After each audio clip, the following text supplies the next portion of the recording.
Hello everyone. In this video, I'm going to be discussing the history of USA का जो आपका paper आया है इस बार 2020 में. People who have done the exam, it's completely fine. You don't need to worry about it. People who haven't done the exam, this should be another paper for you ताकि आप देख सकें उसको थोड़ा बहुत ना सवालों को आप analyze कर सकें and you can understand how to write a particular answer. I have to admit this paper was nothing came from history except for one or two questions. Which was very bad because आपका and I'm pretty much against the examiner इस तरह से क्योंकि आपका paper history का है and should be more focused on history. और जब से सिलेबस रिवाइज हुआ they've been giving more questions on current affairs as well. Although history के आने चाहिए और आप उसको स्किप भी नहीं कर सकते because that's an important part. आपका जो पहला सवाल है जिसमें very easy ये हो जाना चाहिए था सबसे जिस बंदे ने किया हुआ टिक भी किया हुआ so I'm assuming he must have attempted this question. It was basically on US separation of checks and balances तो उसके ऊपर आपने लिखना था. सेकंड जो था उसने कहा कि even though the great Britain the United States of America fought a war in फलाना how the two powers come close in the latter parts of the 19th and the 20th century.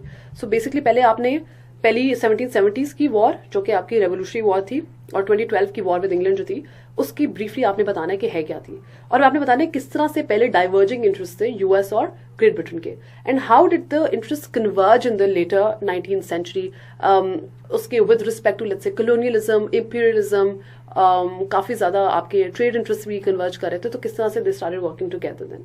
ठीक है ये आपने बताना है. फिर how did the American Spanish war 1898 raise the US status as one of the leading emerging powers. So 1998 की पहले आपने वॉर बतानी है यूएस स्पेनिश वॉर क्या थी उसकी नतीजे में क्या मिला. फिलीपींस आपको मिल गया ये चीजें मिल गई आपको ठीक है ना. US got access to a lot of countries. ठीक है उसके बाद आपने बताना है कि इसका कॉन्सिक्वेंस क्या था कि US emerge as the leading power. Why? Because US was able to colonise particular countries. US was able to it opened the USS road to imperialism. ठीक है यूएस की एक्सपेंशन होने लगी. This is like a little bit about the Spanish American war. उसके बाद world war one US president Woodrow Wilson failed to convince the US Congress to become part of the League of Nations. Why did he fail to do that? ठीक है सबसे पहले आपने उसका 14 points बताने हैं थोड़े बहुत कि ये उसका जिस्ट था. What was his?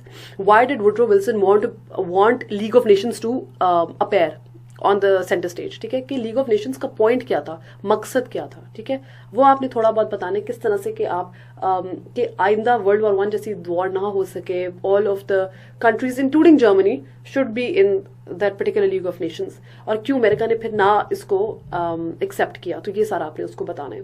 फिर वर्ल्ड वॉर टू का सवाल है कि टू मेजर पावर्स इमर्ज्ड. ठीक है बाइपोलर सिस्टम बनाया था. क्या ये ज्यादा पीसफुल था than the multipolar world in the pre world war area. अब ये थोड़ा सा ना आईआर का सवाल है तो people who have taken IR तो it should benefit them as well. तो ये पे आपने बताना कि बाद का बाइपोलर सिस्टम क्या था पहले वाला मल्टीपोलर सिस्टम क्या था and which one is better. You just have to make a comparison. ठीक है उसके बाद आपकी नेटो के ऊपर सवाल है कि why the United States decides to expand NATO. ठीक है और एक्सपेंशन की चैलेंजेस क्या थे और अपॉर्चुनिटीज क्या थी. अभी यूएस जो ट्रम्प का भी प्रॉब्लम है कि US is the sole country that is funding NATO in the sense कि सबसे ज्यादा फंड्स वो प्रोवाइड कर रहा है. तो उसके चैलेंजेस क्या थे एक्सपेंशन के चैलेंजेस में आ जाता है. फिर एक्सपेंशन की रीजंस क्या थे कि आपने कोवर्ट ऑपरेशंस करने इन लॉट ऑफ कंट्रीज. ठीक है you want US to have an alliance you want US to have a military alliance with so many other European countries. किस तरह से वो इंपॉर्टेंट था. ठीक है ये किस बैकड्रॉप क्या था नेटो का क्यों नेटो बनाया गया उसके कितने मुल्कों में नेटो ने अपना काम किया है. ठीक है you mention all the Islamic countries and all the guns that US is always done. ठीक है ये आपने नेटो का बताने अपॉर्चुनिटीज में.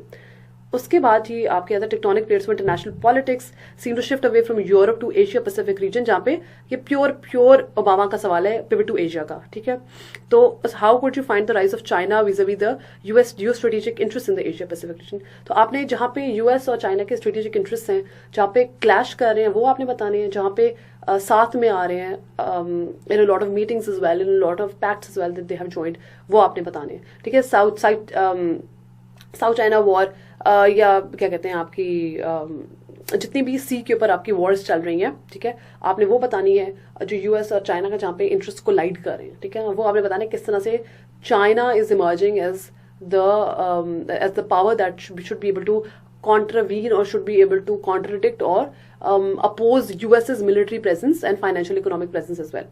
ठीक है तो ये आपने इस तरह से सवाल को टैकल करना था. This ends a US history का paper. I will for sure agree that this was not a history paper, more of a current affairs / international relations paper, but nevertheless we have to solve it. FPSC will always like basically do one thing or another, that is going to be out of syllabus, ठीक है। But ये है कि आपको थोड़ा सा you have to keep up on your reading on current affairs, ताकि किसी ना किसी पेपर में अगर कोई करंट अफेयर्स का सवाल आ जाता है तो आपको पता हो कि आजकल क्या चल रहा है। ठीक हो गया।